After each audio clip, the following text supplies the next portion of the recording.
Y bueno, es un privilegio. Yo quiero, sin más preámbulos, pedir que por favor abran la Biblia en Segunda de Reyes, en el capítulo 7, segundo libro de Reyes, capítulo 7.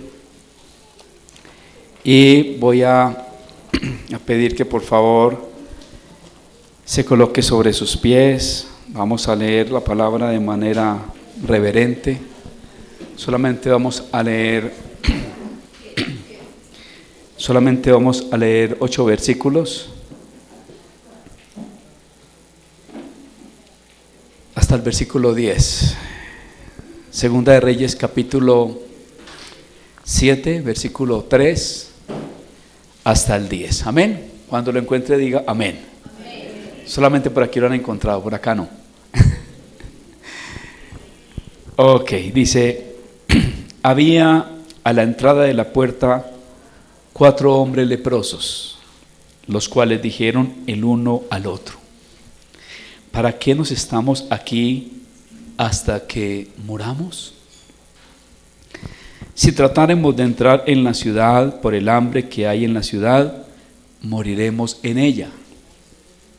Y si nos quedamos aquí, también moriremos. Vamos pues ahora y pasemos al campamento de los sirios. Si ellos nos dieren la vida, viviremos. Y si nos dieren la muerte, moriremos. Se levantaron pues al anochecer para ir al campamento de los sirios, y llegando a la entrada del campamento de los sirios, no había allí nadie, porque Jehová había hecho que en el campamento de los sirios se oyese estruendo de carros, ruido de caballos y estrépito de gran ejército. Y se dijeron unos a otros: he aquí, el rey de Israel ha tomado a sueldo contra nosotros a los reyes de los heteos y a los reyes de los egipcios para que vengan contra nosotros. Y así se levantaron y huyeron al anochecer, abandonando sus tiendas, sus caballos, sus asnos y el campamento como estaba, y habían huido para salvar sus vidas. Cuando los leprosos llegaron a la entrada del campamento, entraron en una tienda y comieron y bebieron y tomaron de allí plata y oro y vestidos, y fueron y lo escondieron. Y vueltos entraron en otra tienda y de allí también tomaron y fueron y lo escondieron. Luego se dijeron el uno al otro: no estamos haciendo bien. Hoy es día de buena nueva y nosotros callamos, y si esperamos hasta el amanecer, nos alcanzará nuestra maldad. Vamos pues ahora, entremos y demos la nueva en casa del rey. Vinieron pues y gritaron a los guardas de la puerta de la ciudad y les declararon diciendo: nosotros fuimos al campamento de los sirios, y aquí que no había allí nadie, ni voz de hombre, sino caballos atados, asnos también atados, y el campamento intacto.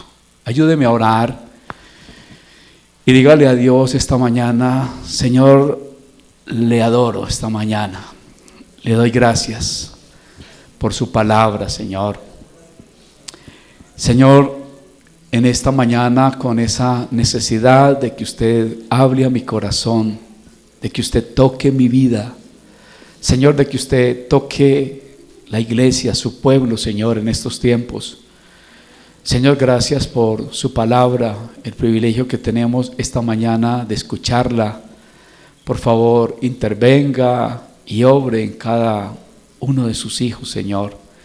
Se lo pedimos esta mañana en el nombre de Jesús. Amén y amén. Tome asiento, muchas gracias. Y si usted está tomando nota, el título del mensaje lo hace en el versículo 9. En el versículo 9 ellos dicen: no estamos haciendo bien. No estamos haciendo bien. Yo voy a pedir un favor: usted mire a la persona que está ahí al lado suyo y dígale, mírele un momento y dígale, no estamos haciendo bien. Muchas gracias, hermana. No estamos haciendo bien. Y usted dirá, ¿y por qué? ¿Por qué no estamos haciendo bien? La pastora estaba ahora dando el testimonio de Entre Ríos, ¿cierto? Y la pastora nos decía cómo la iglesia ha ido creciendo allí. Y cómo nos alegra cuando la iglesia crece, ¿cierto? Cuando la iglesia está avanzando, cuando vemos el fruto.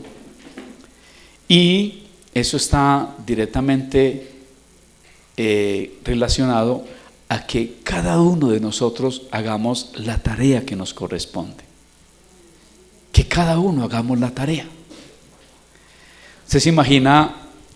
Yo les pregunto, ¿será que es difícil que cada uno de nosotros evangelice 3 personas en un año? ¿Es difícil? ¿Qué creen ustedes? No es difícil, ¿cierto? Ahora, hagamos una multiplicación. Aquí hay más o menos, ¿qué? 60, 70 personas. 60, 70 personas más o menos. O quizás un poco menos. Yo creo más o menos así. Imagínense la multiplicación de 60 por 3. Da 180. 180. Y multipliqué 18 por 3. 540. 540. Si hiciésemos esa tarea en septiembre del 2026, aquí no caben 540 personas. No caben. Tendrían que decir, tenemos que hacer culto en el Coliseo o tenemos que hacer culto en otro lugar, porque no cabemos aquí. Y imagínese usted esa magnitud, la magnitud de los números. Cuando hablamos acá del texto, no estamos haciendo bien, es muy bueno ir al contexto. Vamos un momentico al contexto. ¿Qué estaba viviendo la ciudad? Y vamos al capítulo 6, versículo 24. ¿Qué estaba pasando? ¿Qué estaba viviendo la ciudad de Samaria? En el capítulo 6, versículo 24 dice: después de esto aconteció que Ben-Hadad, rey de Siria, reunió todo su ejército y subió y sitió a Samaria. Y hubo gran hambre en Samaria a consecuencia de aquel sitio, tanto que la cabeza de un asno se vendía por 80 piezas de plata y la cuarta parte de un cap de estiércol de palomas por 5 piezas de plata. La cabeza de un asno, que se veía quizás en los lugares donde sacrificaban los animales, se veían arrumadas, la gente las llevaba gratis. Y el cap del estiércol de paloma, que era lo más despreciable, ahora en este momento estaba cobrando ¿qué?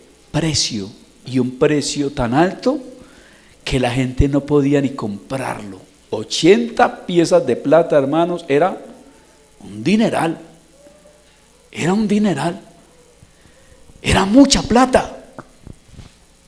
¿Qué más dice allí? Dice, versículo 26. Y pasando el rey de Israel por el muro, una mujer le gritó y le dijo: salva, rey, señor mío. Y él dijo: si no te salva Jehová, ¿de dónde te puedo salvar yo? ¿Del granero o del lagar? ¿Qué respuesta la del rey de tanta impotencia a lo que estaba viviendo? Como una persona con una situación viene a pedir la ayuda y el rey simplemente dice: no te puedo ayudar, yo no te puedo salvar, no puedo ayudarte, no está en mis manos hacerlo, es difícil hacerlo. Versículo 28. Y le dijo el rey: ¿qué tienes? Ella respondió: esta mujer me dijo, da acá tu hijo y comámoslo hoy, y mañana comeremos el mío. Cocimos pues a mi hijo y lo comimos. El día siguiente yo le dije, da acá tu hijo y comámoslo, mas ella ha escondido a su hijo. Cuando usted y yo vamos al libro de Deuteronomio capítulo 28, allí se hablan de los beneficios de la obediencia,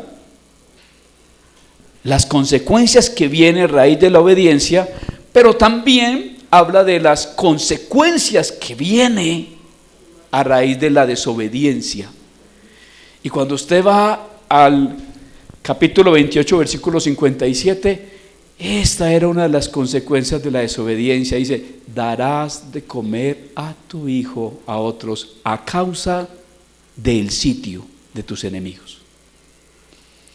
Una de las consecuencias de la desobediencia, dice ahí. Y qué situación tan triste, qué situación tan lamentable, qué situación a ojos de todo el pueblo lo que se estaba viviendo allí. Déjenme decirle, hermanos, que Dios tuvo mucha misericordia y mucha compasión con Israel. Cuando las tribus se dividieron y quedando 11 manejando un lugar y una manejando el otro, a donde Dios envió profetas y más palabra fue a Israel, porque allá fue donde llegó Elías. Un gran profeta llega a esta nación a hablarle a este pueblo para que se arrepintieran y se volvieran a Dios, para que dejaran su idolatría y para que atendieran a la voz de Dios. Es Elías el que reúne el pueblo después de haber hecho un sacrificio y después de haber visto la mano de Dios, después de haber visto cómo Dios descendía y consumía el holocausto. Y este profeta es el que le dice al pueblo, dice, ¿hasta cuándo claudicaréis entre dos pensamientos? Este es el hombre que ora, y a través de la oración de este hombre viene una sequía para el pueblo, simplemente para que el pueblo se volviera de su pecado y entendiera quién era Dios. ¿Quién era Dios? Lo que Dios quería, lo que Dios demandaba. Ahora, esta es una situación similar. Ha venido todo esto a causa del pecado, a causa de la maldad. Porque, hermanos, la Biblia dice que la paga del pecado es la muerte. El salario que recibimos usted y yo por el pecado es ¿qué? Muerte espiritual. Ese es el salario que se recibe. Y Dios estaba llamando la atención.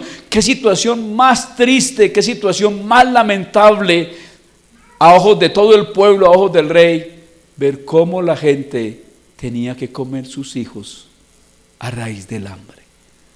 Terrible esto, terrible. ¿Qué más estaba pasando? Dice versículo 30, cuando el rey oyó las palabras de aquella mujer, rasgó sus vestidos y pasó así por el muro, y el pueblo vio el cilicio que traía interiormente sobre su cuerpo. Y él dijo, así me haga Dios y aún mañana me añada, si la cabeza de Eliseo, hijo de Safat, queda sobre él hoy. El rey dice, el culpable de esto es ¿quién? Eliseo. Porque es la reacción normal, es la reacción que viene cuando hay una crisis, cuando hay un caos, es buscar ¿qué? Culpables, es echarle la culpa a otros. Resulta que en el capítulo anterior, vemos que Eliseo es el hombre que le dice al rey de Israel a dónde estaban los sirios. Como hombre de Dios, Dios le revelaba todo. Y resulta que el rey de Siria pensó que tenía entre sus hombres un infiltrado. Pensó que tenía un infiltrado. Y él llamó a toda su gente y le dijo: hey, ¿quién está ahí de bocón? ¿Quién está llevándole la información al rey para que él sepa a dónde vamos a salir? Porque si salían a una montaña, entonces Eliseo le decía al rey: vienen por tal parte, sálgase usted. Entonces alguien dijo: no, mi señor, no somos ninguno de nosotros, es un hombre llamado Eliseo, un hombre de Dios, un hombre el cual sabe todas las cosas. ¿Y sabe qué dijo el rey de Siria? Vamos a acabar con ese tipo, vamos a acabar con él. Y manda todo su ejército para acabar con Eliseo. Y van y lo rodean. Y lo rodean para tomarlo preso. Dice la Biblia que el siervo que iba con Eliseo se asustó y dice: Señor, ¿qué vamos a hacer? Son mucha gente de a caballo, van a acabar con nosotros. Y Eliseo le dice al siervo: tranquilo, muchacho, no me preocupe. Y ora por él. Y cuando Eliseo ora por el siervo de él, el siervo le son abiertos los ojos espirituales. No los ojos físicos, los ojos espirituales. Y el siervo dice: Señor, son más los que están con nosotros que contra nosotros. Todo eso termina en que estos ángeles producen ceguera a este ejército. Y en algún momento termina Eliseo con toda esta gente allá en la plaza de Samaria, con toda esta gente, con la oportunidad de matarles, de acabar con ellos. Y Eliseo ora a Dios y le dice: Señor, ¿acabo con ellos? Y Dios les dice: no, dales de comer. Dales de comer a todos y envíalos para su tierra. Y ahí es donde viene que el rey de Israel estaba pensando que la situación que había venido era a causa de Eliseo. Pero la situación no venía a causa de Eliseo, era a causa del pecado y la maldad del pueblo. Sigamos leyendo. Versículo 32. Y Eliseo estaba sentado en su casa, y con él estaban sentados los ancianos, y el rey envió a él un hombre. Mas antes que el mensajero viniese a él, dijo él a los ancianos: ¿no habéis visto cómo este hijo de homicida envía a cortarme la cabeza? Mirad pues, y cuando viniere el mensajero, cerrad la puerta e impedidle la entrada. ¿No se oye tras él el ruido de los pasos de su amo? Aún estaba él hablando con ellos, y he aquí el mensajero que descendía a él y dijo: ciertamente este mal de Jehová viene. ¿Para qué he de esperar más a Jehová? Capítulo 7, versículo 1. Dijo entonces Eliseo: oíd palabra de Jehová. Así dijo Jehová: mañana a estas horas valdrá el seah de flor de harina un siclo, y dos seah de cebada un siclo a la puerta de Samaria. Y un príncipe sobre cuyo brazo el rey se apoyaba respondió al varón de Dios, o sea, Eliseo, y le dijo: si Jehová hiciese ahora ventanas en el cielo, ¿sería esto así? Y él dijo: he aquí, tú lo verás con tus ojos, mas no comerás de ello. La situación iba a cambiar, la situación iba a ser distinta para el pueblo. Las cosas iban a cambiar. La gente estaba en desesperanza. El rey estaba confuso. El rey echaba la culpa a Eliseo y había allí un caos. Eliseo se levanta y da una palabra de Dios, profetiza y dice: mañana a estas horas toda la carestía que hay va a terminar. Todo se va a volver a poner económico y todo va a volver a su normalidad. Y este hombre, que era el principal del rey, dice: eso no es posible. Eso no es posible. Incredulidad. Ahí se estaba dando la palabra de Dios. Ahí se estaba dando el mensaje profético. Dios no miente. Dios no miente. Lo que Dios dice que va a suceder, sucederá. Yo me pongo a mirar a veces a la gente preocupada por la carestía, por el gobierno. ¿Qué vamos a hacer? ¿Será que nos vamos? ¿Para dónde cogemos? ¿Qué vamos a hacer? ¿Y sabe qué dice el Salmo 11? Jehová está en su santo templo. Sus ojos ven, sus párpados examinan. Porque Él es soberano. Y no importa la situación, sucede aquí, sucede allí, en toda parte. No importa las circunstancias. ¿Sabe quién es el que cambia las circunstancias? El todopoderoso Dios. El Dios que hizo los cielos y la tierra. Él no depende de ningún presidente. Él no depende de ninguna naciones. Él es Dios. Él es el que gobierna la tierra. Y Eliseo está profetizando y dice: mañana las cosas van a cambiar. Se levanta este hombre y dice: yo no creo que eso sea así. Eso es imposible. Y le dice: mi querido, mañana va a suceder, pero usted no lo va a ver. Usted no lo va a ver. Ahora, ya vimos las situaciones de la gente. Ya vimos todo lo que estaba pasando. La gente estaba desesperada. La gente buscaba culpables. La gente era incrédula. La gente tenía palabra de Dios, porque Eliseo le da palabra de Dios, pero la gente no lo entendía. No entendía las palabras de Dios. Ahora, en el versículo 3 del capítulo 7 nos dice que había 3 hombres a la puerta. 3 hombres a la puerta. Perdón, 4 hombres a la puerta. Y nos habla de la condición de estos hombres. ¿Eran qué? Leprosos. ¿Y cuál era la condición de estos leprosos, hermanos? Eran hombres que, aunque caminaban y tenían vida, se sentían muertos en vida. No es que ellos dicen: vamos donde el ejército, si nos dan la vida, viviremos bien. Y si nos matan, pues nada tenemos que perder. Era gente que estaba condenada a la muerte por la lepra.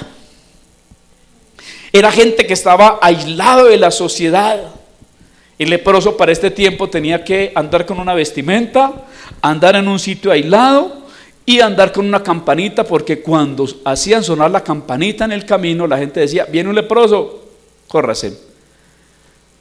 Porque era una enfermedad contagiosa. Entonces eran tipos de personas que ya no tenían nada que perder. No tenían nada que perder. Estaban condenados a la muerte. Ellos, dice la Biblia, que se levantan al anochecer para ir al campamento de los sirios, y cuando llegan a la entrada, ellos encuentran que Dios había hecho algo. No sabían ellos qué había hecho Dios. No sabía la gente en Samaria qué había hecho Dios. Dios les estaba dando una palabra profética, pero ellos no sabían. Ellos no entendían qué era lo que Dios estaba haciendo. Y dice la Biblia que Dios provocó un estrépito de caballos, que provocó un estruendo fuerte. Y en ese estruendo fuerte los sirios pensaron que Israel había tomado gente contratada y que simplemente habían venido a invadirlos, y salieron despavoridos. Y cuando llegan los leprosos, se encuentran con buena comida, se encuentran con plata, se encuentran con oro. ¿Y qué hacen en la primera reacción? Van y lo esconden. Entran a otro lugar y sorpresa, más dinero, más plata, más oro, más comida. Y dicen: cojamos más, guardemos más. Pero hay un momento donde ellos comienzan a pensar, comienzan a reaccionar, comienzan a pensar en la gente que había allá en la ciudad. comienzan a pensar en todo esto, y me gusta que volvamos a leer en el versículo 9, cuando ellos dicen: luego se dijeron el uno al otro, no estamos haciendo bien. Hoy es día de buena nueva y nosotros callamos, y si esperamos hasta el amanecer, nos alcanzará nuestra maldad. Vamos pues, ahora entremos y demos la nueva en casa del rey. Y quiero hablarle de cuatro razones por las cuales ellos dijeron: no estamos haciendo bien. Yo le dije a usted ahora, dígale a la persona que está ahí al lado suyo: no estamos haciendo bien. Y usted dirá: yo estoy evangelizando. Pero la pregunta es: ¿puedes evangelizar más?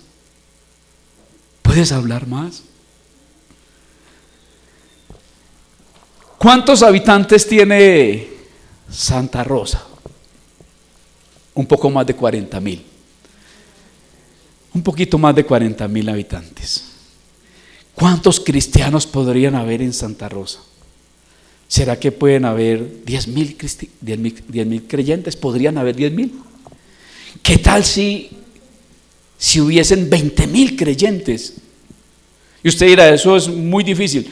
Déjeme decirle que hoy hay lugares donde hay mucho pueblo creyente. Hoy hay muchos lugares donde hay mucho pueblo creyente.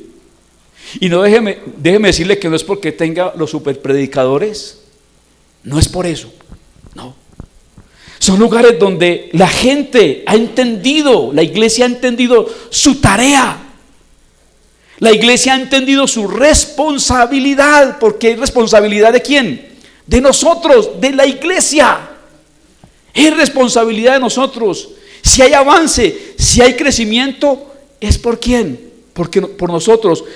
Es porque hemos entendido el mensaje. Hemos entendido el mensaje. Es por eso. Mire, en Mateo capítulo 13 se habla de la parábola del sembrador. Y se habla de 4 tipos de terrenos. Se habla junto al camino, se habla en pedregales, se habla espinos y se habla la buena tierra.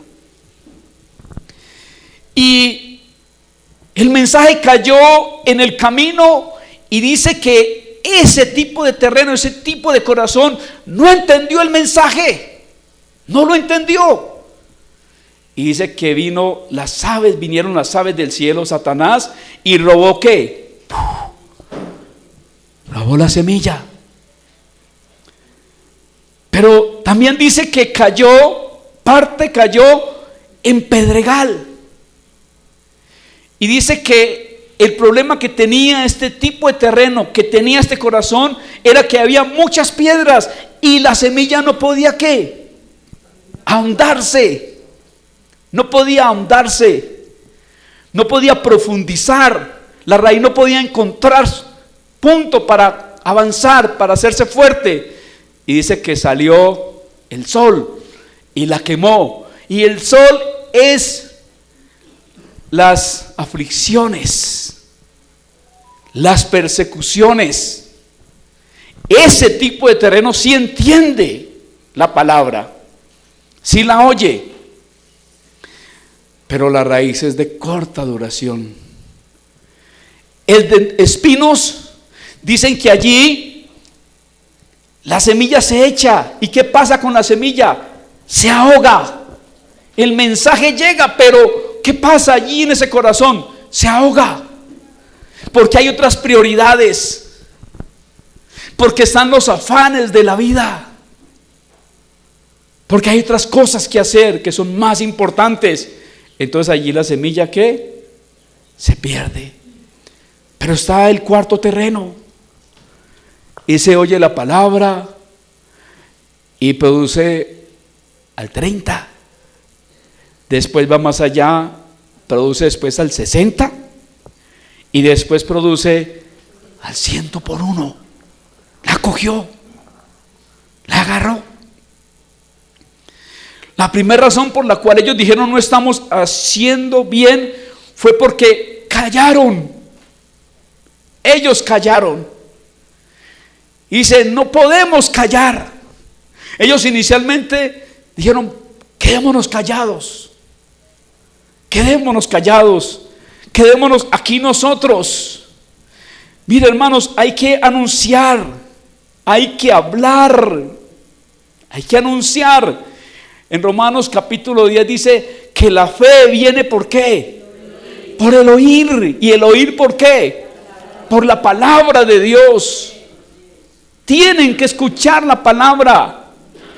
La condición para que una persona se arrepiente es que escuche ¿qué? La palabra. ¿Quién le va a llevar la palabra? ¿Quién le va a compartir la palabra? Tú y yo.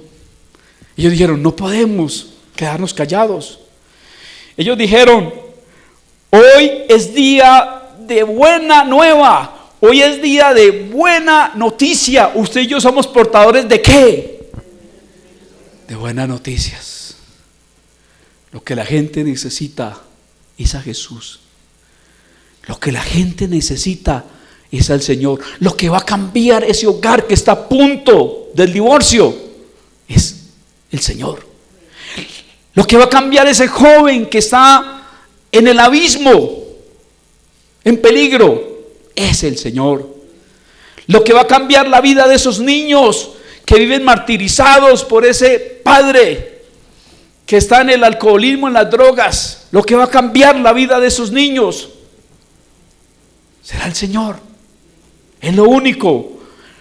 Ellos pensaron en lo que estaba viviendo la gente allá. Ellos pensaron en la necesidad de la gente allá y dijeron, no podemos quedarnos callados. Tenemos que ir a hablar, tenemos que ir a anunciar. Quiero hablarles de varias razones por las que a veces la iglesia calla. Varias razones por las cuales a veces la iglesia no habla cuando debería hablar. La primera razón es por la indiferencia. Indiferencia. En Mateo 9, 36, 37 dice que cuando Jesús miró las multitudes, ¿sabe qué dice la Biblia? Tuvo compasión de ellas. ¿Por qué? Porque estaban dispersas, porque no tenían pastor. Y habla de la compasión del Señor. Mire, fue la compasión del Señor la que le llevó a él a bajarse de su trono de gloria. Fue su compasión la que le llevó a la condición de hombre. Fue esa compasión, fuimos nosotros, pensando él en nosotros, donde él fue a una muerte y muerte de cruz. Dice la Biblia, su compasión. Hizo lo que hizo, ¿por qué? Por compasión, tuvo compasión de nosotros. Ahora, ¿no es lo mismo que Él quiere que usted y yo tengamos por otros? Sí, Él quiere que usted y yo miremos atentamente lo que está pasando, lo que pasa en nuestro pueblo, lo que pasa en nuestro vecindario, lo que le pasa a nuestro vecino. Él quiere que usted y yo empecemos a sentir eso, miremos eso, miremos nuestra juventud, miremos nuestros niños, que no nos conformemos.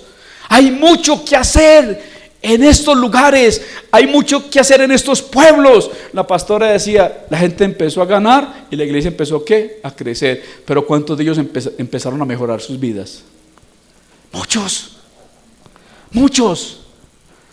No se puede callar. Una de las razones por las que se calla es por la indiferencia. Cada uno se preocupa por lo suyo, no por lo de los demás.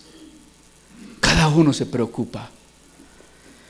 Otra razón, el temor a ser rechazados. Le voy a dar los textos para que andemos más rápido. Juan 15, 20. El temor a ser rechazados. Muchas veces el Señor dijo, no temas, habla. Porque cuando hables, yo voy a llenar tu boca. El apóstol Pablo dice, porque no hablamos a ustedes con palabras de humana sabiduría, sino que hablamos ¿qué? En el poder de Dios, porque lo que tenemos para compartir a otro es ¿qué? La palabra de Dios. Lo que va a ayudar a otro es ¿qué? La palabra de Dios. Pero a veces hay ¿qué? Temor a ser ¿qué? Rechazados. Ay, ¿qué va a decir? Como es de burletero. Como es de burletero. Ay, de pronto me pone en ridículo. No. No, la Biblia dice, no tema. Tire ese anzuelo. Como puede encontrarse con una gran pesca, no puede suceder nada. Pero igual, hágalo. Usted y yo no sabemos. Mire, muchos de los que estamos aquí, estamos aquí porque alguien un día dijo, voy a insistirle, voy a orar por él. Porque alguien dijo, voy a ser valiente y le voy a hablar. Esta semana estaba parado enfrente de una muchacha en una panadería que me estaba atendiendo. Yo le dije, yo tengo una palabra de Dios para decirle a usted. Y se quedó así mirando y me dijo, ¿y qué es? Como asustada. Yo le dije, Dios le manda a decir a usted esto y esto. Se le encharcaron los ojos. Dijo, ella dijo, ¿cómo lo sabe usted? Yo le dije, yo no lo sé, Dios lo sabe. Dios le mandó a usted una razón. Yo hubiese podido quedarme callado. Ay, señora, como se ve de seria, ¿qué irá a decir? ¿Sabe qué dijo? Esta semana voy a ir a su iglesia. Es más, mi hijo está yendo a su iglesia, pastor. Si quiere que le diga. Yo no sabía. Pero es hablar. Es no llenarnos de temor. Número 1, indiferencia. Número 2, temor a ser rechazado. Número 3, temor a no ser capaz. 2 de Corintios 3, 5 al 6. Ahí donde está cuando dice Pablo, porque les hablamos no en palabras de humana sabiduría, sino en palabras de poder de Dios. 2 de Corintios 3, 5 al 6. Dejamos de hablar a otros por vergüenza. Nos da vergüenza. Nosotros no somos cristianos secretos. Es más, quiere que le diga una cosa. Si usted es un buen creyente, ya otros han notado que en usted hay algo diferente. Ya otros lo han notado. Entonces, hable. No le dé vergüenza. No le dé pena. Falta de estrategia. Hay que ser estratégicos. Algunos dicen, pastor, es que no soy de fácil palabra. Es que no sé cómo hacerlo. Pastor, no soy bueno para memorizar. Déjeme decirle que ahora hay cantidad de herramientas, hermanos. Cantidad de herramientas para evangelizar a alguien. No es sino que usted lo invite a una buena comida. No es sino que usted idee o se diseñe un plan. No es sino que usted mire en las redes sociales una buena enseñanza, una enseñanza acorde a lo que esa persona está viviendo y que usted lo siente. Eso sí, recuérdese que hay que orar por las personas y si es necesario hacer guerra espiritual, porque las ataduras son muchas, pero estrategias hay muchas. A veces dejamos de hacer las cosas por falta de estrategias, temor a ser perseguidos. A veces no le hablamos a alguien porque pensamos, no lo necesita, en ese carrazo, de esa casa que sale, no lo necesita. Déjeme decirle que todos necesitamos al Señor. Todos necesitamos al Salvador. Todos necesitamos salvación. Niño, adolescente, joven, hombre, mujer, todos absolutamente le necesitamos, hermanos. Hay una necesidad tremenda. La gente está desesperada. La gente no sabe qué hacer. La gente está acabando con su vida. La gente está acabando con sus hijos. La gente está de un lado para otro preguntando, ¿qué hacemos? ¿A dónde acudimos?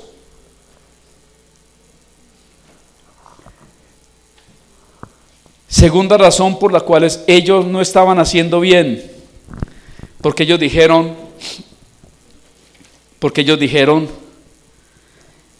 por aprovecharlo solo para ellos. Ellos querían aprovecharlo para ellos nomás. Querían aprovecharlo para ellos. Todos fueron y lo guardaron y dijeron para nosotros. Pero un día dijeron no. ¿Y eso se llama qué? Egoísmo. Egoísmo. Si usted está al borde de una quebrada y usted tiene un salvavidas y hay alguien que está allá en la quebrada metido y se está ahogando, ¿usted le tiraría el salvavidas? ¿Sí o no? Déjeme decirle que el evangelio es el salvavidas. El evangelio es lo que esa persona necesita. Pero a veces lo cogemos y decimos, es mío. Yo estoy muy bien. Mi familia está muy bien. Nosotros estamos muy bien. Ese no quiso escuchar. Problema de él. Ese no le interesa. A ese no le interesa. ¿Cuántas cosas ha hecho nuestro Dios para alcanzarnos? Dio su Hijo. Entregó su vida. Ha estado por encima de todo rechazo. Yo no sé ustedes, yo creo que yo fui duro de salvar, por ahí las 6 o las 7. Duro de salvar. Complicado, difícil.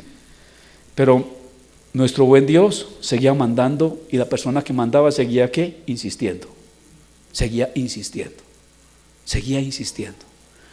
Y digo, Señor, gracias porque esa persona insistió.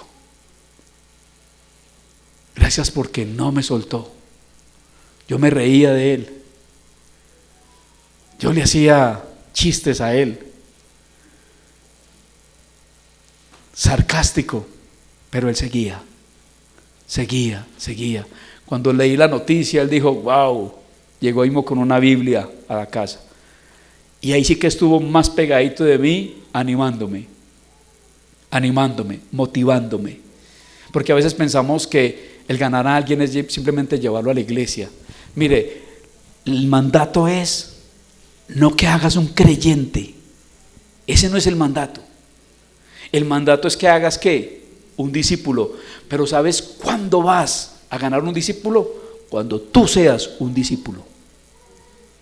Si tú eres un creyente, vas simplemente a hablar el evangelio a otros. Pero el mandato es muy claro, dice, ir y hacer ¿qué? Discípulos. Porque la clave está ¿qué? En el discípulo. El reino de los cielos avanza es cuando hay ¿qué? Discípulos. Note que los discípulos quedaban cuando todo el mundo se iba. Cuando todos se iban, quedaban ¿quién? Los discípulos. ¿A quién les era revelada las verdades del reino? A los discípulos. ¿Para quién estaba la comida? Para los discípulos, para aquel que estaba dispuesto a pagar el precio. Y ese es el mandato, hacer discípulos. Lo tercero,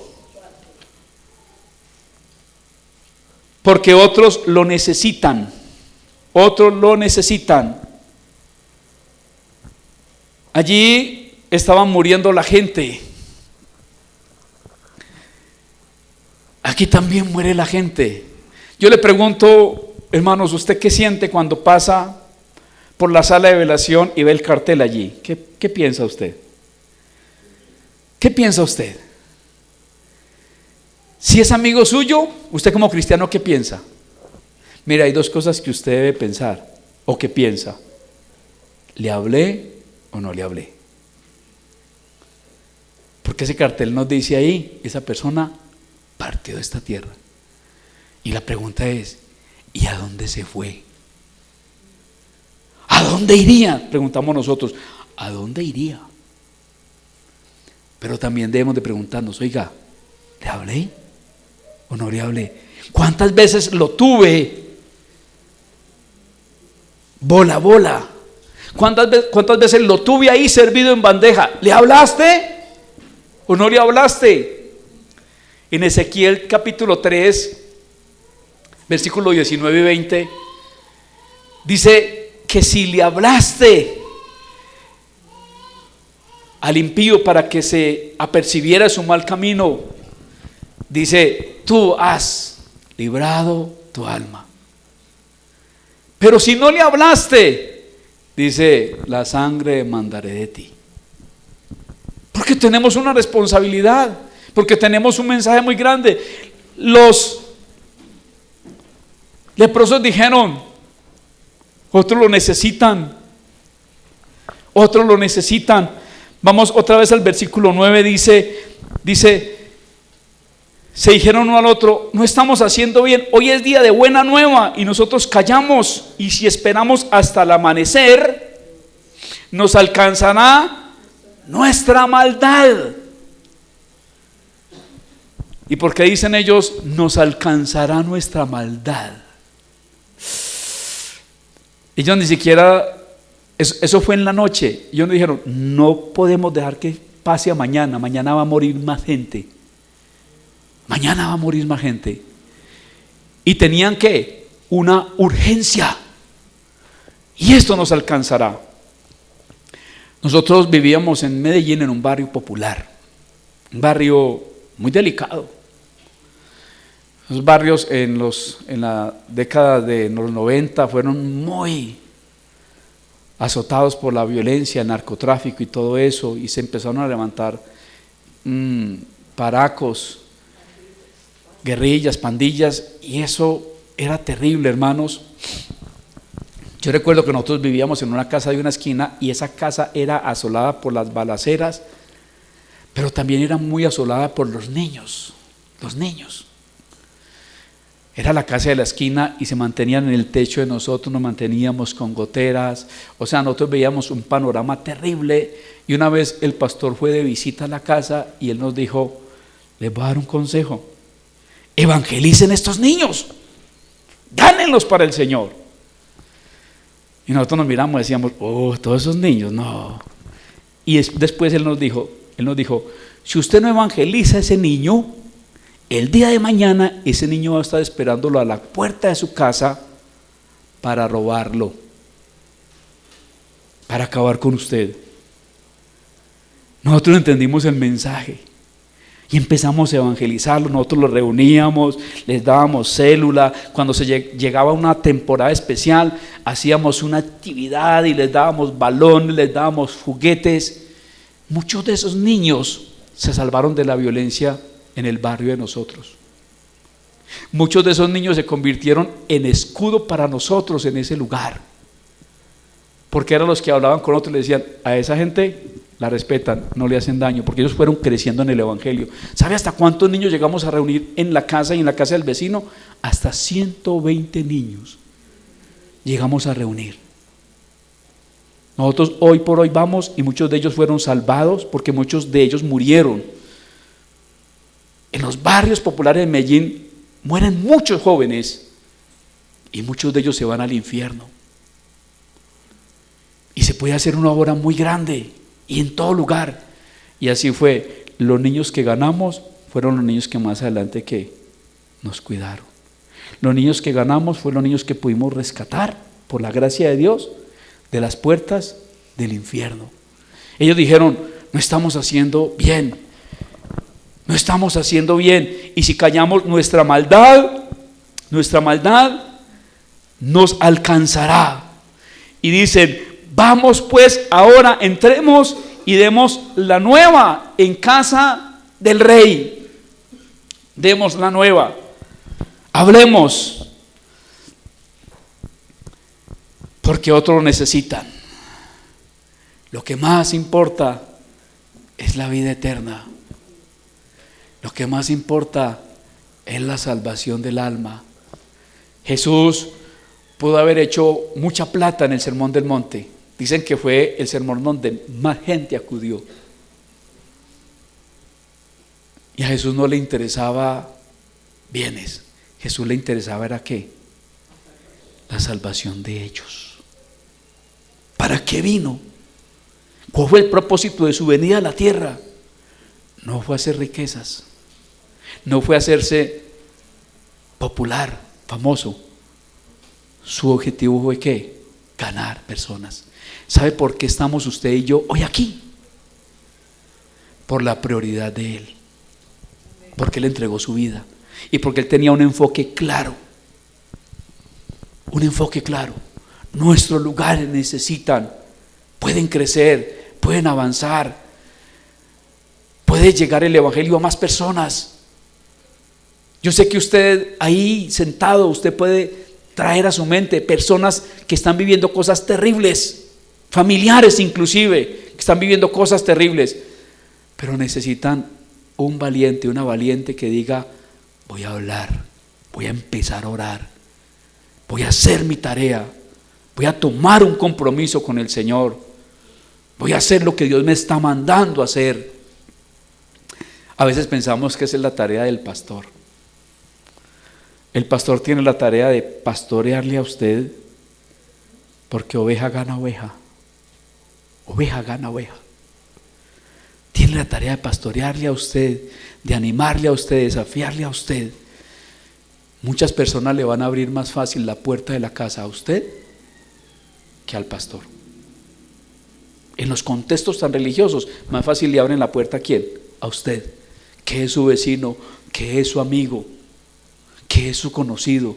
Se la van a abrir más fácil a usted. La iglesia avanza, la iglesia crece. Mire, Dios tiene grandes planes. Ustedes como iglesia aquí en Santa Rosa están en un momento especial. Ustedes están en un momento determinante. Ustedes están en un momento para avanzar por los tiempos que ustedes han vivido acá. Están en un momento determinante para avanzar, para proyectarse. Hoy la iglesia acá tiene hijas. Entre Ríos está llegando gente nueva, Los Llanos, y se necesitan más y más. Ahí en Mateo, en el versículo 37, Jesús termina cuando dice que tuvo compasión de la multitud, dice: y ustedes tienen que orar así, porque Él dice: la mies es mucha y los obreros son pocos. Y le dice a ellos, dice: oren para que el Señor envíe ¿qué? Obreros a su mies. Porque cuando lo entendemos como iglesia y nos proyectamos, cuando somos desafiados, cuando despertamos y avanzamos, hermano, habrá un crecimiento, habrá un avance sobrenatural, habrá un avance grandioso. Amén.